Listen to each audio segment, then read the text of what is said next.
A Bíblia diz que quando uma mulher é levada a Jesus, Cristo diz para ela: perdoados estão os seus pecados.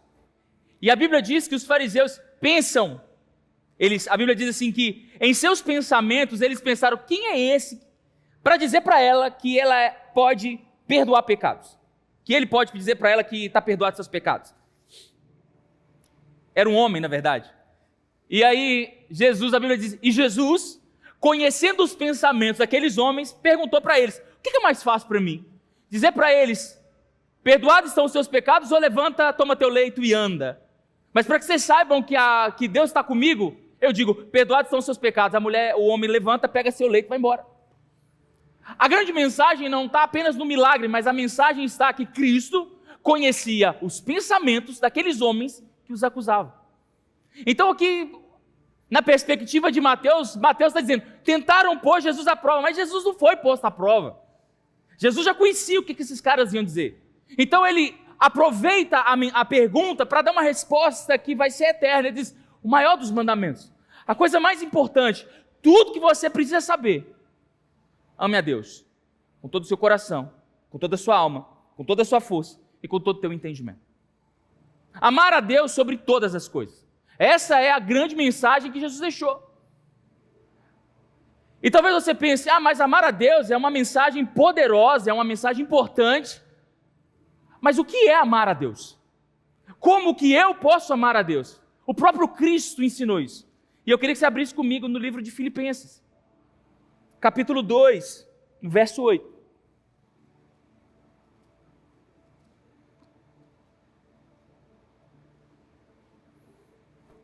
Filipenses, capítulo 2, verso 8. Como que Cristo amou a Deus sobre todas as coisas? E sendo encontrado em forma humana, humilhou-se a si mesmo e foi obediente até a morte, e morte de cruz. Como que Cristo amou a igreja? Como Cristo amou o Pai? Obedecer. Fala para o seu irmão: obedecer. Eu falo assim como Mateus: Mateus, a desobediência dói. Se você desobedece, o castigo vem. Então a desobediência dói. Então você precisa obedecer a Ele. Obedecer, papai. É isso. Como que Cristo amou o Pai? Obedecer. Fala para o irmão que está do seu lado: prepara o lombo aí, irmão. Por isso o Pai o exaltou à posição mais alta. Ele deu o nome que está acima sobre todo nome. Para que o nome de Jesus se dobre todo o joelho no céu, na terra e debaixo da terra. E toda língua confesse que Jesus Cristo é o Senhor, para a glória de Deus Pai. Então, tudo isso foi colocado debaixo dos pés de Jesus, porque Jesus entendia que o propósito da vida dele era amar a Deus sobre todas as coisas. E ele fez tudo isso obedecendo. Obedecendo até que ponto? Até morrer. Então, o esplendor da obediência de Cristo é morrer. E morrer de uma forma que ele não escolheu morrer, mas ele escolheu obedecer mesmo diante da morte e morte de cruz. Então Cristo não só disse: ame a Deus, mas ele provou esse amor obedecendo. E a obediência de Cristo, a Bíblia fala em Romanos capítulo 12, né? Que a gente é transformado pela renovação da mente para que a gente conheça a boa, agradável e perfeita vontade de Deus. A boa vontade de Deus foi os milagres. A agradável vontade de Deus foi os sinais, mas a perfeita vontade de Deus na vida de Jesus foi a cruz. Por isso ele obedeceu, e obedeceu até a morte de cruz. É importante a gente falar sobre isso como cristãos, porque na verdade, o nosso grande desafio como cristãos que somos, e aqui eu não estou te englobando assim: você é visitante da igreja ou você está desviado, mas quem aqui hoje, no IBGE, a gente está numa classe assim, hoje existem cristãos evangélicos praticantes e os não praticantes, né? Tem os católicos praticantes e não praticantes, mas essa mensagem não tange uma religião, essa mensagem tange uma crença de cristandade, que Cristo está dizendo: eu amei vocês a ponto de obedecer meu Pai para morrer no lugar de vocês. Então, a denúncia de que alguém está obedecendo a Cristo ou não, está no nível de renúncia que esse homem ou essa mulher tem de si mesmo. E talvez a gente não entenda isso de uma forma prática, mas eu quero apresentar alguns textos aqui práticos para vocês me ajudarem. João, no capítulo 13, no verso 33, eu queria que você abrisse comigo, que aqui a gente está falando de Jesus, né? Mas agora nós vamos falar de gente como a gente. Não que Jesus não era carne e sangue, né? Mas vamos falar de Pedro, que Pedro era mais parecido com a gente.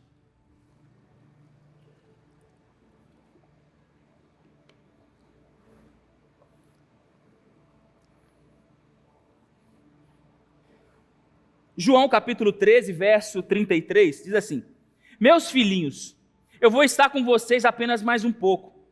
Vocês procurarão por mim e, como eu disse aos judeus, agora lhes digo, para onde eu vou, vocês não podem ir. Um novo mandamento lhe dou, ame uns aos outros como eu os amei, vocês devem amar uns aos outros. Com isto, todos saberão que vocês são meus discípulos e se vocês amarem uns aos outros. Versículo 36, então o Pedrão se levanta e diz: Senhor, para onde que você vai? E Jesus respondeu: para onde eu vou, você não pode me seguir agora, mas vocês me seguirão mais tarde. E Pedro perguntou: Senhor, por que eu não posso te seguir agora? Eu darei a minha vida por ti. Então Jesus respondeu: você vai dar a vida por mim, Pedro. Você está vivo demais, Pedro. Eu te asseguro que antes que o galo cante, você vai me negar 3 vezes. Aqui, Pedro queria amar Jesus com a vida dele. Ele disse: Jesus, a vida é minha. Então eu tenho coragem de pegar a minha vida e dar para você. E Jesus disse: Pedrão, você está vivo demais. Para te provar que você está vivo e que sua vida não me importa muito, antes que o galo cante, você vai requisitar sua vida 3 vezes. Ele não só negou a Cristo, porque no negar a Cristo, presta atenção, quando Pedro nega a Cristo, Pedro estava resguardando a sua própria vida. Ele não estava dizendo eu não conheço ele estava com medo deles colocarem ele dentro do mesmo julgamento que Jesus. Então ele estava resguardando, estava salvaguardando a sua própria vida. Ele não nega Cristo, ele tenta se salvar. Pedro estava muito vivo. Agora Jesus morre, ressuscita, e Jesus vai à praia conversar com Pedro de novo. Agora Pedro já estava triste, envergonhado, porque ele sabia que ele estava vivo demais. Aí aparece Jesus na praia. Eu queria que você abrisse comigo para a gente ler isso. João capítulo 21. João 21, verso 15.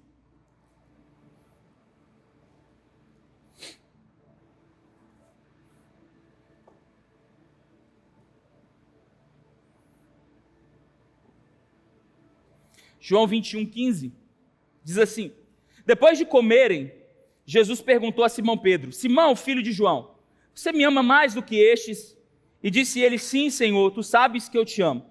E Jesus disse: Cuide dos meus cordeiros. E novamente Jesus perguntou: Simão, filho de João, você realmente me ama? E ele respondeu: Sim, Senhor, tu sabes que eu te amo. Então disse Jesus: Pastorei as minhas ovelhas. Pela 3ª vez ele disse: Simão, filho de João, você me ama? E Pedro ficou magoado por Jesus ter lhe perguntado pela 3ª vez: Você me ama? E ele lhe disse: Senhor, tu sabes de todas as coisas e sabes que eu te amo. E disse Jesus: Cuide das minhas ovelhas. Digo-lhe a verdade, quando você era mais jovem, vestia-se e ia para onde queria. Mas quando for velho, estenderá a sua mão, e outra pessoa te vestirá e o levará para onde você não deseja ir. E Jesus disse isso para indicar a morte com a qual Pedro iria glorificar a Deus. Então Jesus disse: Siga-me. Olha para o irmão que está do seu lado, dá um sorriso para ele. Pergunta para ele assim: Irmão, você sabe como é que Pedro morreu? Como é que Pedro morreu? Igual o mestre dele, mas ele ainda deu um upgrade, né? Ele disse: olha, eu não sou digno de ser crucificado como meu mestre. Me vira de cabeça para baixo. Quando Jesus aparece na praia, Pedro já está triste, porque Pedro sabia que ele estava muito vivo. E Jesus disse: olha, Pedro, tu me amas? E Pedro se a gente fosse entrar nessa mensagem, né, a palavra de Jesus é: Pedro, você me ama a ponto de dar sua vida por mim? E Pedro diz para Jesus: sim, Senhor, eu sou um cara que te amo como um amigo. Eu entendi que esse amor que você está requerendo de mim, eu não tenho para te dar. Por isso Jesus insiste: pô, Pedro, mas você me ama? É como se Jesus estivesse dizendo para ele: volta lá, você lembra que você falou comigo que você daria sua vida por mim? Então, esse amor ainda subsiste em você? E Pedro está dizendo: eu não consigo, eu não tenho esse amor. O máximo que eu tenho é um amor de amigo. E Jesus pergunta por uma terceira vez: Pedrão, você me ama a ponto, a palavra, o amor aqui é agapau, é o amor sacrificial. Jesus estava dizendo: você me ama a ponto de dar sua vida por mim? Então Pedro se magoa, porque Pedro acha que o único amor que serviria para Jesus era o amor sacrificial. Ele diz: Jesus, eu não tenho esse amor para te dar. Por isso que ele está dizendo que está magoado, porque ele acreditava que ele tinha sido excluído desse amor, porque ele não tinha esse amor suficiente para dar para Jesus. Então Jesus disse: pastoreie minhas ovelhas, Pedro. Eu acredito que você vai conseguir chegar lá, porque um dia, Pedro, hoje você não consegue, hoje você está vivo demais, mas vai chegar um dia que você vai ficar velho, você vai para lugares aonde você não quer ir, você vai vestir roupas que você não gostaria de vestir, você vai conversar com pessoas que você não gostaria de conversar, e no final, você vai morrer crucificado como eu fui. Está disposto? Me segue. E Pedro faz o que com Jesus? O que Pedro responde para Jesus? O que Pedro fez, irmão? Pedro foi ou não foi? O maior interesse e a maior glória de Pedro na pessoa de Jesus não estava na vida de Pedro, mas na morte. Pedro glorificou mais a Deus na morte do que com a vida. Porque um homem vivo não interessa muito Jesus. É só homens mortos que interessa Jesus. Na verdade, o evangelho deve ser vivido morto. Porque um homem vivo não consegue viver o evangelho. O evangelho de Jesus é só para gente morta. Só para quem já morreu. Morreu, batizou, morreu, velho homem, morreu. Acabou. Quem está vivo não consegue. E o problema é que tem muita gente viva por aí. Dá uma olhada para o seu irmão. Pergunta para ele: você está vivo, irmão? Tem muita gente viva. Tem muita gente viva querendo servir alguém que não está procurando gente viva. Tem muita gente viva que deveria morrer para encontrar seu Salvador. E eu não estou falando de morte física e literal. Eu estou falando de outros níveis de óbito. Óbitos, por exemplo, pessoas que já deveriam ter morrido para o mundo. Paulo entendeu isso quando ele diz em 2 Coríntios capítulo 5, versículo 15. Ele diz assim: ele morreu por todos, para aqueles que vivem já não vivam mais para si mesmos, mas para aquele que por eles morreu e ressuscitou. Paulo entendeu, Paulo disse: olha, Jesus não morreu para que você estivesse vivo, Jesus morreu para que você morresse com ele. O próprio Paulo em Gálatas capítulo 19 diz, capítulo 2, verso 19 diz: pois por meio da lei eu morri para a lei a fim de viver para Deus. Eu fui crucificado com Cristo. Assim, já não sou eu quem vive, mas Cristo que vive em mim.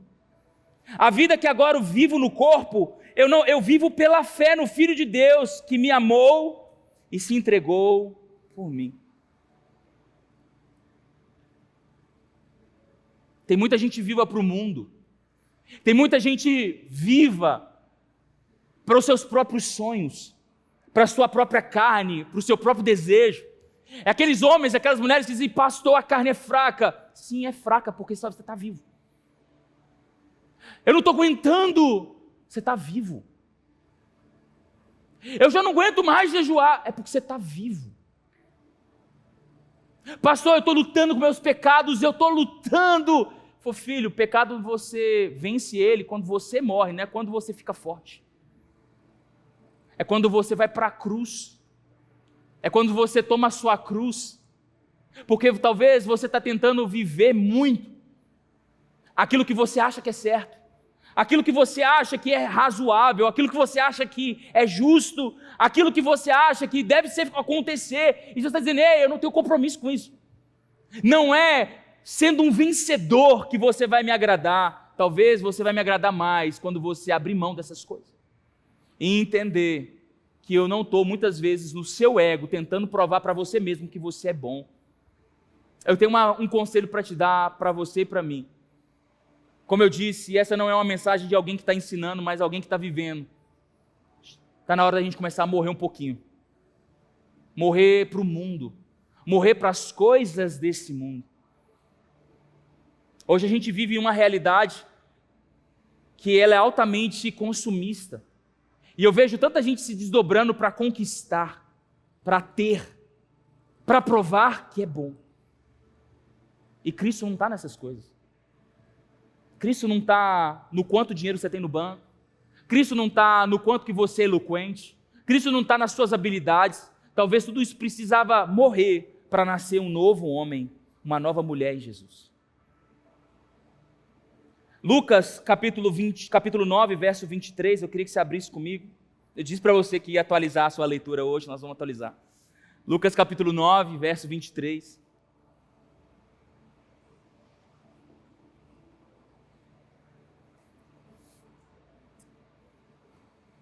Se você achou, eu queria que você lesse comigo.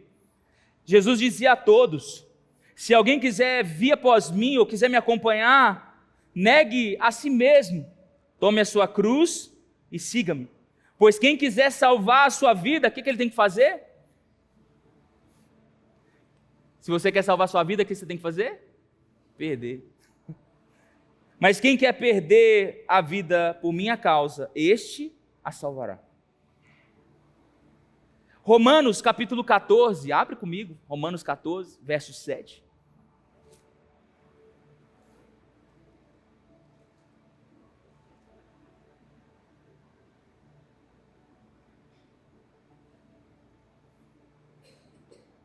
Pois nenhum de nós vive para si mesmo, e nenhum de nós morre apenas para si.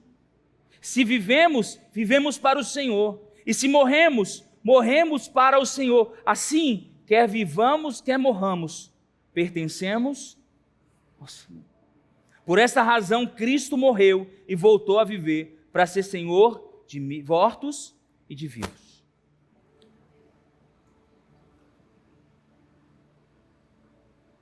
Fala com o seu irmão, você está muito vivo, irmão. Está muito vivo. Sabe qual é o problema? É que tem muita gente tentando viver para si mesmo.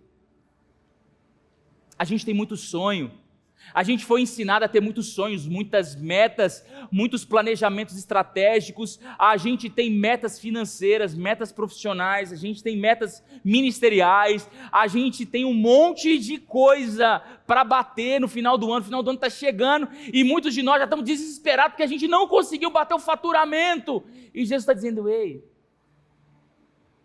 pega a sua cruz, porque não é isso que vai te fazer feliz. Pega a sua cruz e me segue, cara. Porque tudo que você está querendo para você mesmo não vai ser suficiente para te trazer alegria e completude. Não é isso que vai te preencher, não é isso que vai mudar a sua vida, não é isso que vai ser sua escada social, sabe? Pega a sua cruz, porque você está muito vivo. Você deveria aprender a viver um pouco mais por mim e morrer para você mesmo. Como isso é difícil. Como é difícil matar a gente mesmo. Matar os nossos desejos, matar as nossas vontades. Como isso é difícil. Mas sabe por que é difícil? Porque a gente ainda não entendeu o amor de Jesus. Porque esse foi o amor de Jesus. Porque Ele amou o mundo de tal maneira que se sacrificou, que morreu por isso. O amor de Cristo é um amor que morre, que se dá pelos outros. João capítulo 15, verso 12, diz assim: o meu mandamento é este, ame uns aos outros como eu os amei. Ninguém tem amor maior do que aquele que dá a vida pelos seus amigos. Vocês serão os meus amigos se fizerem o que eu lhes ordeno. Você está dizendo, ei, Não existe amor maior do que aquele que está disposto a se sacrificar. Sacrificar. Sacrificar. Eu quero fazer uma pergunta aqui hoje. Quantos aqui aprenderam a sacrificar? Talvez, o que significa essa palavra para você? Sacrificar. Talvez sacrificar para você seja dieta. Para alguns aqui é um tremendo sacrifício. Talvez sacrifício para você seja subir no monte. Talvez sacrifício para você seja tempo de oração. Mas o verdadeiro sacrifício é aquele que abre mão de si em prol dos outros. O amor revelado na cruz do Calvário não foi um amor que nos elevou, mas um amor que se matou em prol do amor que ele sentia por nós. E esse foi o amor que ele nos ensinou. Paulo disse aos Efésios: maridos, amem as suas esposas como Cristo amou. Como que Cristo amou a igreja? Sabe qual é o problema, marido? Você está muito vivo. E sabe por que a sua mulher não se submete, mulheres? A Bíblia fala: mulheres, sejam submissas aos vossos. Aí você olha para o marido e fala: sabe qual é o problema? Não é que ele está todo errado, é que você está viva. Quem está morto não tem preocupação com obediência. Qual que é a única coisa que o morto precisa? O que é a única coisa que o morto precisa, irmão? Você acha que o morto precisa de um caixão? Qual que é a única coisa que o morto precisa? Se você pegar um morto, colocar num caixão enfeitado, ele precisa daquilo? Se você jogar ele no rio, vai ser a mesma coisa. Se você cremar ele, é a mesma coisa. Se você enterrar, é a mesma coisa. Não faz diferença para o morto a forma que ele vai morrer, que ele vai ser enterrado. A única coisa que o morto precisa é de quê? De Jesus. Porque você pode viver uma vida sem Jesus, irmão. Senhoras e senhores, vocês têm a liberdade de viver uma vida sem Jesus. O problema é morrer sem Jesus. Você não tem problema, pode viver sua vida sem Jesus, pode viver, Jesus está nem aí. O problema é você morrer sem Ele. Porque quando você morrer, a única coisa que você vai precisar é de quem? É da salvação que Ele te ofereceu. É ou não é? Pergunta ao seu irmão: você vai para o céu, irmão? Tem certeza? Tem certeza? Se for hoje, você tem certeza? A única coisa que você precisa no final, no seu último suspiro, a única coisa que você precisa, Jesus. É ou não é? Se você só precisa de Jesus quando está morto, então quando você olha para a sua vida e Jesus não é o suficiente, é a denúncia que você ainda está muito vivo.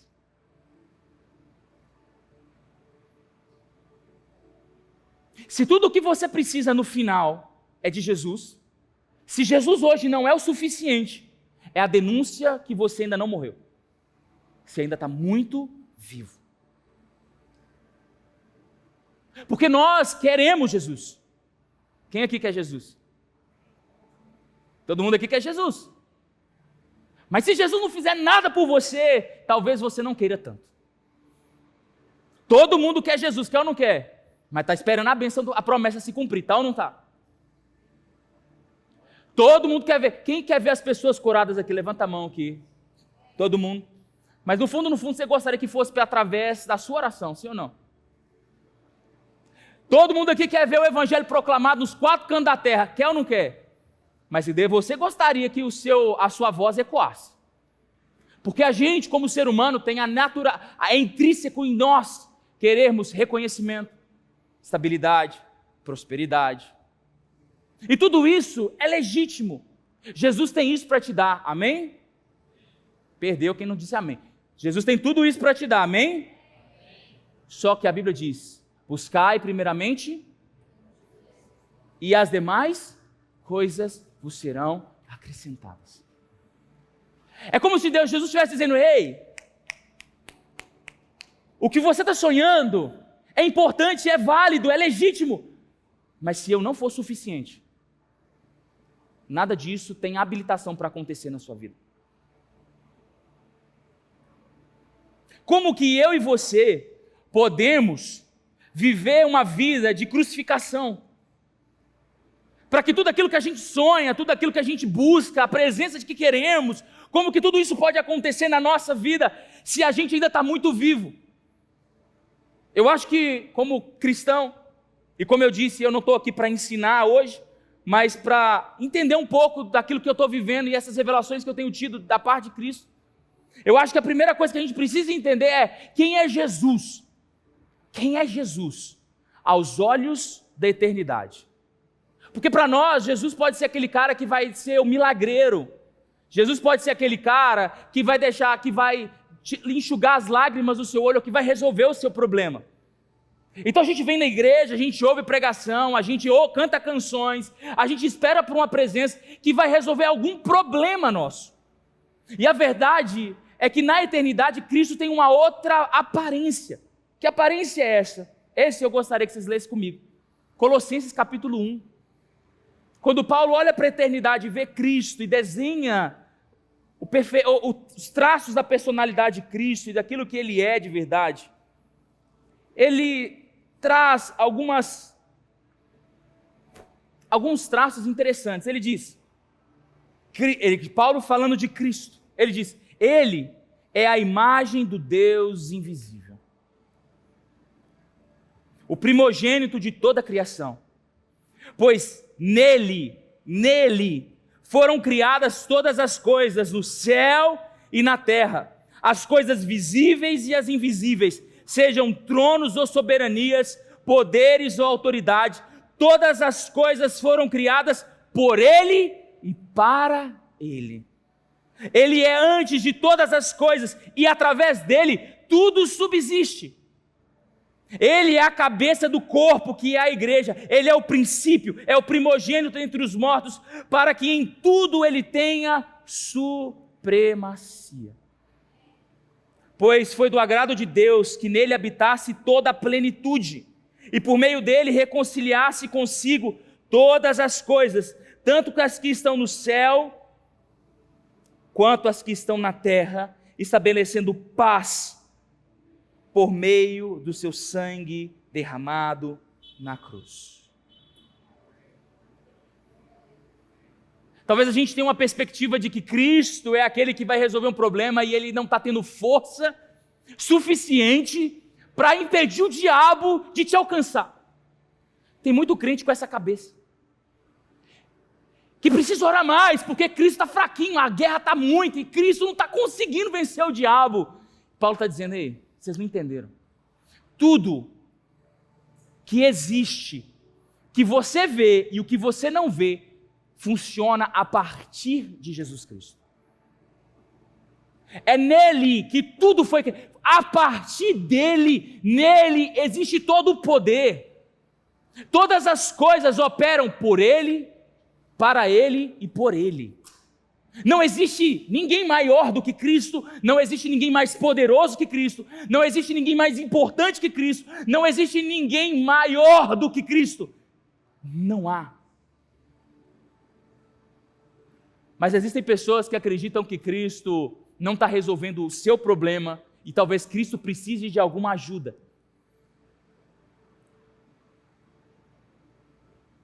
E a gente se esqueceu que Cristo é a pessoa mais importante do universo, é a pessoa mais poderosa do universo. Agradou o Pai fazer isso, colocá-lo à direita do trono.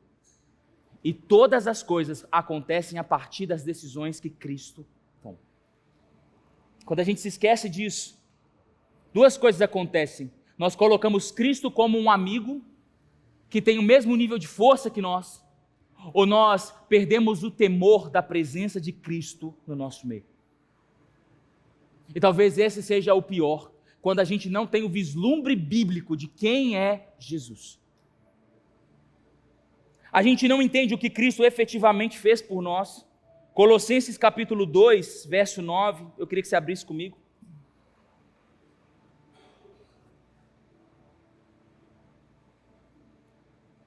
Colossenses 2, 9.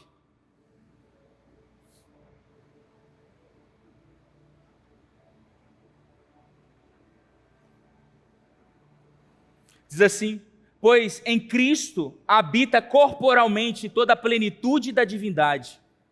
E por estarem nele, que é a cabeça de todo o poder e autoridade, vocês receberam a plenitude.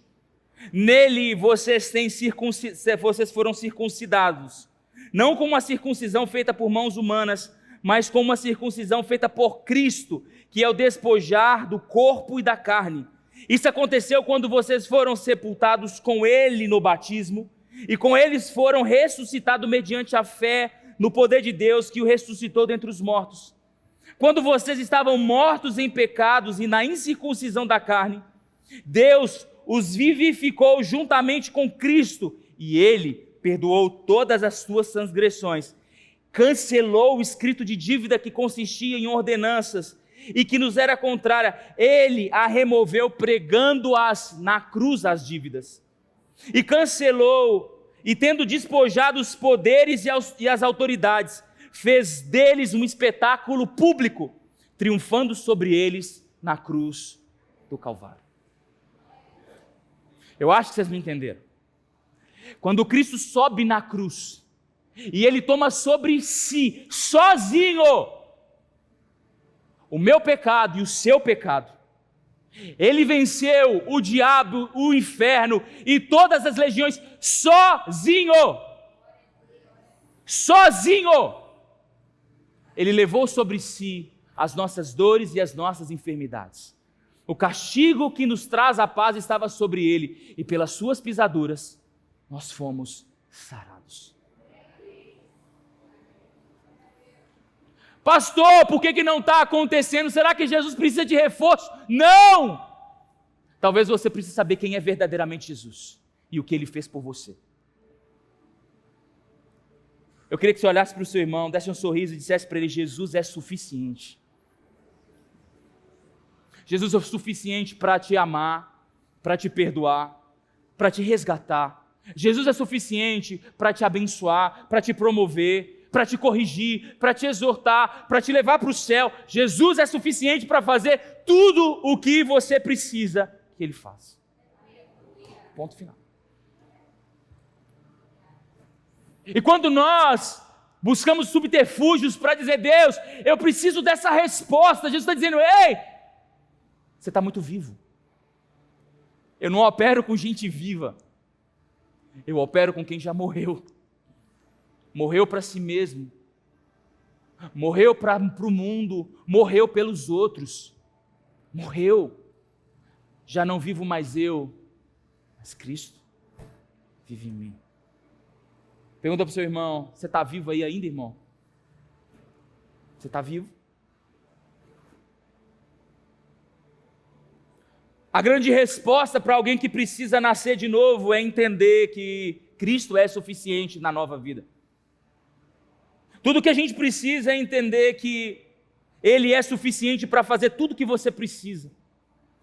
E Ele é em si o cumprimento de toda a promessa que você está esperando. João capítulo 17, queria que você abrisse comigo. Eu acho que esse é o último texto. É o último texto.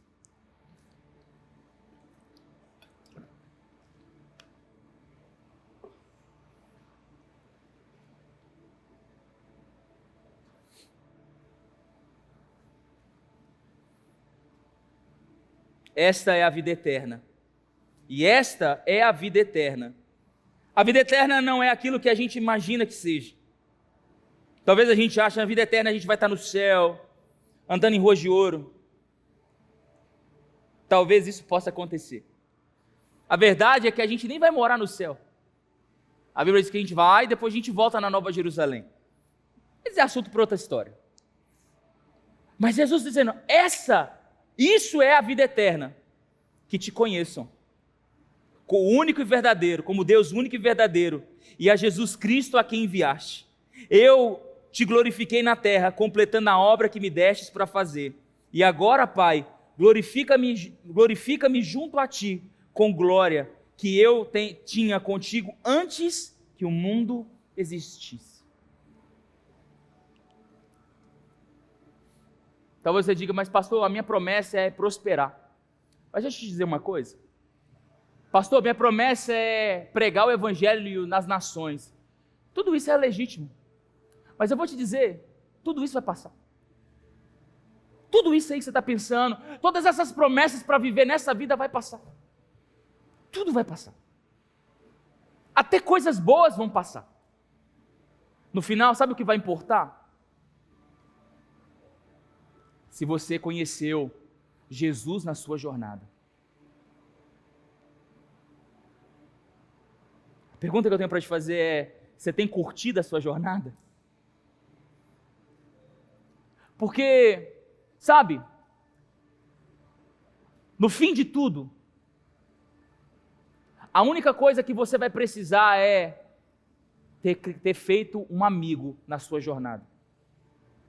Lá no fim, quando a riqueza já não te impressionar mais, quando o mundo, que é muito grande, já não ter mais lugares para você visitar, talvez quando os seus filhos, que eram promessas de Deus, crescerem e já não tiverem mais na sua casa, quando tudo tiver passado, no final de todas as coisas, a pergunta que eu tenho para te fazer: será que Cristo vai ser suficiente?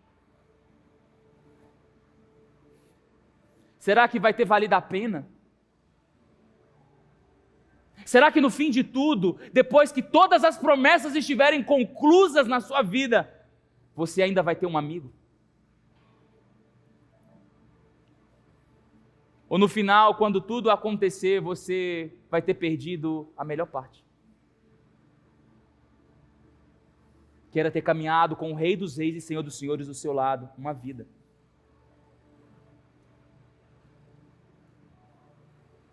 Eu me lembro que no dia que eu operei, no outro dia eu ia ter alta, e de repente eu senti uma dor muito forte. Acho que eu já contei isso para algumas pessoas. E eu fui para o CTI. E quando eu cheguei lá, o diagnóstico do médico era: ou você está infartando, ou você está tendo embolia pulmonar. E eu senti uma dor super insuportável. E naquele momento, de muita dor, parece que o mundo parou ali, tudo parou, parece que as pessoas congelaram ali. E ali eu comecei a dizer: Deus, a única coisa que eu orava: Deus, deixa eu criar o meu filho. Me deixa criar meu filho. Me dá chance de criar meu filho, não deixa eu morrer aqui. E ali eu entendi que eu estava na Unimed, mas eu podia estar no Albert Einstein, que aquela dor não ia parar. Eu podia estar na mão do melhor médico do mundo, que aquela dor não ia parar.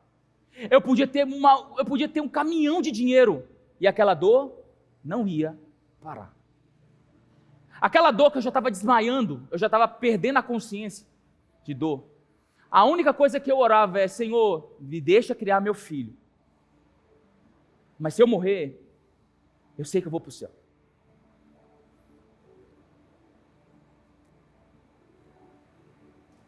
Se Jesus não for suficiente na sua jornada, nos momentos críticos, você não vai ter a quem se apegar. Nos momentos, se Jesus não for suficiente na sua caminhada, nos momentos de se levantar, você não vai ter a quem se apegar. Porque você está vivo. E Jesus não está trabalhando com gente viva, Jesus está trabalhando com quem já morreu. E se Jesus não for suficiente para você, nada vai ser. Por isso que, como igreja, o nosso papel não é ser bom no que fazemos, não é ser eloquente no que pregamos ou ser extremamente organizado no que cantamos. Nosso papel como igreja é apresentar Cristo, e é a este ressuscitado. Por que apresentamos Cristo? Porque Ele é a pessoa mais importante da nossa vida. Porque não há nada mais importante para as pessoas que caminham com Cristo, andar com Cristo. E talvez a gente está vivendo uma vida que Cristo não seja suficiente. Mas eu quero te dar uma boa notícia. Jesus é suficiente para você. Não importa o que você está precisando, não importa o que você quer, não importa o que você sonha, não importa o que está acontecendo.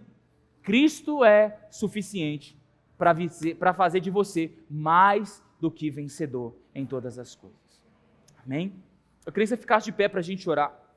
Eu disse para você que eu não sei como vai acabar isso. Não espero ser conclusivo. Mas eu, como pastor, eu espero ser alguém que fomenta essa pergunta que queima no meu coração. Será que Cristo é suficiente para você? E se nada que você está sonhando acontecer, nada que você está programando acontecer, Cristo ainda vai ter primazia em você? Olha para o seu irmão, diz para ele assim, e se nada der certo? Você vai amar Jesus do mesmo jeito? Que pergunta difícil de resposta, né? Que resposta difícil. Porque a gente nunca imagina que nada vai dar errado. Em Cristo, tudo vai dar certo. Sim, mas vai dar certo não do seu jeito. Vai dar certo, mas não do jeito que você programou. Muitas vezes, não é como você sonhou. E se talvez você está magoado porque não aconteceu do seu jeito, é porque você está vivo. Você precisa morrer um pouquinho. Porque se você morrer um pouquinho, você vai ver o cuidado de Deus na sua vida. E você vai se alegrar não porque você está vivendo o que você está vivendo, mas você vai se alegrar porque Cristo está com você. Ainda que eu ande do vale de sombra de morte, eu não temerei mal algum, porque tu estás comigo. Eu quero que você feche seus olhos, se você puder erguer suas mãos. Eu quero te convidar a curtir um pouco essa jornada.